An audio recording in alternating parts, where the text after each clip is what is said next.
Hello everybody, and welcome back to a brand new video. In today's video, we'll be taking a look at the 2022 Senate elections on 538's forecast. So, let's just get right into it here.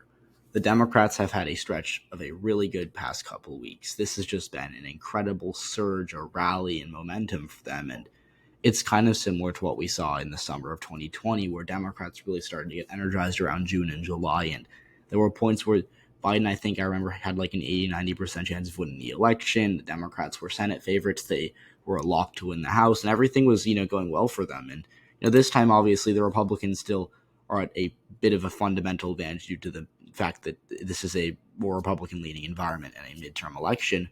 But the Democrats have really rallied throughout these past 2-3 weeks, and really since Roe fell, we've seen Democrats just angrier, gaining momentum over Republicans are split. A lot of moderate Republicans don't seem as energized to vote GOP as they were a few months ago, and Biden's just irrelevant. That's better. That's great for Democrats because he's not a very popular dude right now.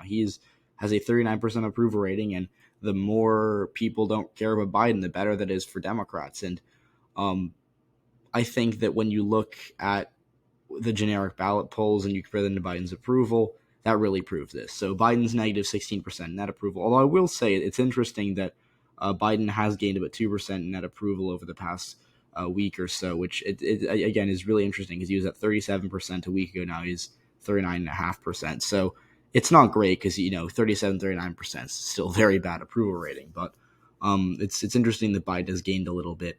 And also, if you take a look at the generic ballot, as I said, Biden's negative 16 approval, but the Democrats are essentially tied with the GOP in these generic ballot polls. And for the long, starting in January, the GOP, took about a 1 point lead. They expanded, and they held leads of around 2-3% for the longest time. And then it started narrowing up after the Dobbs decision, and we have since seen the Democrats closing the gap by about 2%, and it's now a statistical tie. Almost. GOP still are up by 0.3%, but it's essentially a statistical tie here with 43.9% of voters backing Democrats and 44.2% backing Republicans. And that's just a lot. Just a really, really solid showing for the Democrats in these past few weeks. And we've seen it in really every poll. So Rasmussen, which is famously a poll that is a disaster at the federal level, and it's very biased towards Republicans. Like in 2018 or in 2016, they had Trump winning the election, so I guess credit to them. But they overestimated him everywhere, really, and it was kind of a broken clock is right twice a day thing. And secondly, in 2018, they had the Republicans winning the generic ballot by 1%. In the year they lost it by 8.5%. So the generic ballot polls Rasmussen does are always 9%. More GOP than than the country ends up being, and they only have the Republicans up by 5. Like normally from Rasmussen, you'd expect like a GOP plus 9 or GOP plus 10 poll, but they only have them up by 5. That's not a great sign for the Republicans. Whereas better polls like Suffolk, YouGov, Morning Consult, Emerson, they either show a narrow race. Right here, Emerson had the GOP up by 1. The Democrats in these cases leading by 4 and 6% over the GOP, and the majority of these polls have shown the Democrats leading these polls. So they've really closed the gap, and they've had quite a rally here. And in the Senate forecast, that's noted as well. So if you go back to even just a few weeks ago, or even in early June, the GOP clearly were favorites to win the Senate, right? They had a 60% chance. And so, yeah. And then even if you go to the beginning of the month, 4th of July, our Independence Day, Democrats were only at 45%. And they were gaining either 46, 47, 48, 47, 48, 49, 50. They tied it up about last week, and now they have since taken a lead. They've surged. This is the biggest momentum shift we've seen in quite a while in politics in general in America. And the Democrats now are favorites to win the Senate. They have a 56% chance of winning the U.S. Senate, and we see this in other forecasts, and DDHQ's forecasts are favored, and JHK's forecasts were favored, but we're talking 538. But yeah, I just wanted to say the Democrats are indubitably rallying. You could think that the Republicans are still going to do well, and I don't really disagree with that. But you have to admit the Democrats are having quite the rally here. They are really, really surging in support, and this forecast really reflects that. So, we're just going to be going through some states here. So in Nevada, first of all, Cortez Masto, they gave her a 55% chance of winning re-election. I agree with that. I think she's a very narrow favorite here. But if you take a look at kind of what we've been seeing, Cortez Masto has a 55% chance of winning. It was dead even here. It was 50-50, 51-49 for, dating back to the beginning of the month. And then she now took a lead, and she's right now projected to win by just under a point. So that's strong for Cortez Masto. In Arizona, they've moved it from toss-up to lean Democratic, and they have Mark Kelly winning in 2/3 of their simulations. I think that's pretty incredible because I don't even think Kelly's the favorite right now. But Nate Silver's pretty bullish on Kelly. And again, if you go to what we've been seeing, Kelly's always been a favorite. He was in the low 60s, high 50s, and he's now at 65. So this is his first time in the mid 60s. Again, he's projected to win by over 3%, which would be actually him outrunning his 2020 margin, which would be incredible.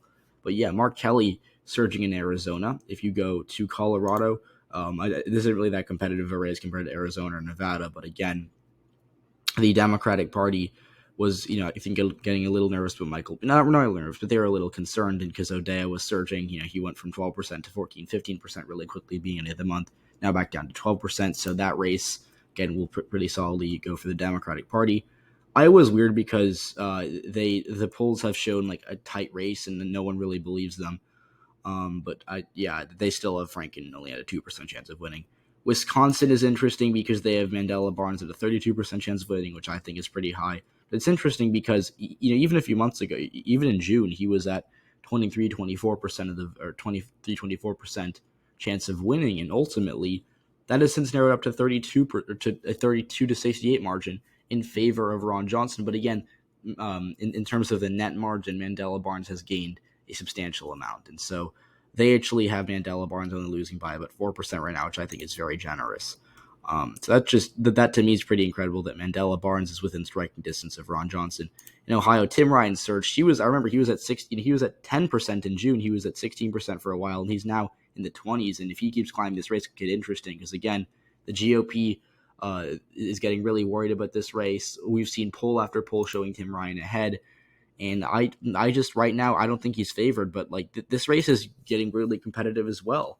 And Georgia too. This is the first time Raphael Warnock has had 50% chance of winning. Right now it's a statistical tie, but for the longest time, Herschel Walker was the favorite. He was in the 60s here, and he failed in the mid 50s, and he had a bit of a lead here, and he is now tied with Herschel Walker or with Raphael Warnock. Raphael Warnock is actually projected to win this race by 0.4%.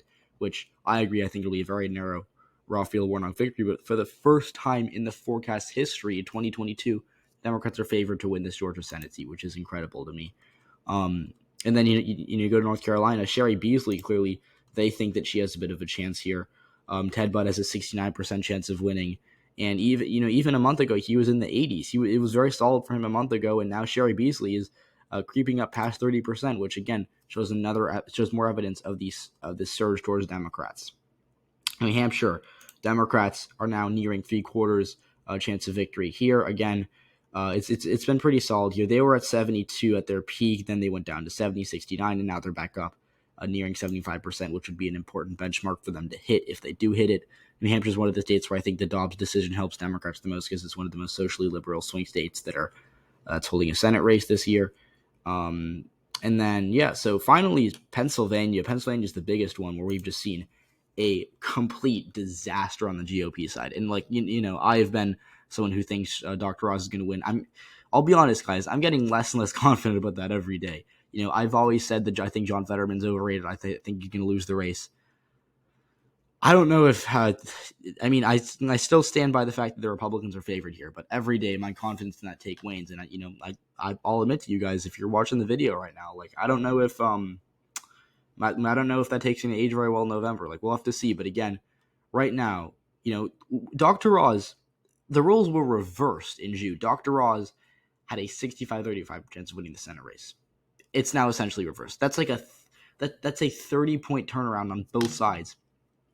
And John Fetterman has surged, despite the fact he hasn't really been campaigning, despite the fact that he obviously had a stroke. He was in the hospital. I think he's back on the trail now. He's been on the trail for the past week. So obviously, no matter what party, I think you should be glad John Fetterman is in good health and has returned to the campaign trail. And so I just find it incredible that we went from Dr. Oz being a favorite here in the 60s to now kind of a statistical tie between him and John Fetterman. And now he's the underdog, the likes of which we haven't seen before. This is a Republican-held seat in a Republican midterm, and they only have a 37% chance of winning, according to 538. Again, I don't agree with everything said in this video, but this is something. Like, this is really incredible. And the fact that the Democrats are now favored to win not 50 but 51 Senate seats, are favored to gain a seat in a red wave midterm, is just absolutely mind-boggling to me. Because even a few months ago, I would have told you that you were crazy if you thought the Democrats were going to get 51 Senate seats. But again, the map changes, and I think we're learning that here.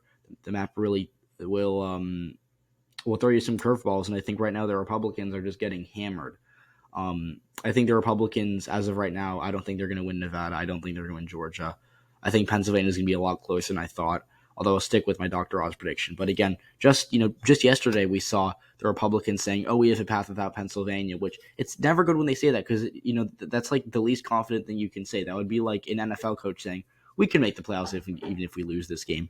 It's just a very, very bad showing for them. It's a very bad sign, and the energy is really with John Fetterman, and the Republicans seem to be very nervous about this race.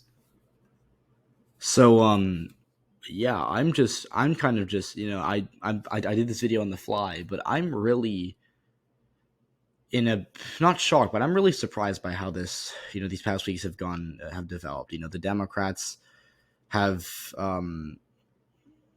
surged in a lot of races. Like I said, Nevada, Georgia, I think they're going to win. I think Pennsylvania is closer than anyone really thought, or at least I thought. In Arizona, I had this race as leading Republican in my most recent Senate prediction, and 538 really thinks Mark Kelly is a clear favorite here, and that just to me is just that's very, very interesting to me that they have Kelly favored by that much. So, yeah, that's it for the video. I just wanted to go through this and just kind of do my gut live reaction to this forecast, because it is really something that the Democrats have surged this much at the Senate level, and that the Democrats are now the favorites to win the Senate, despite the fact that even a week ago, like I keep reading myself, but even a week ago, they were the underdogs.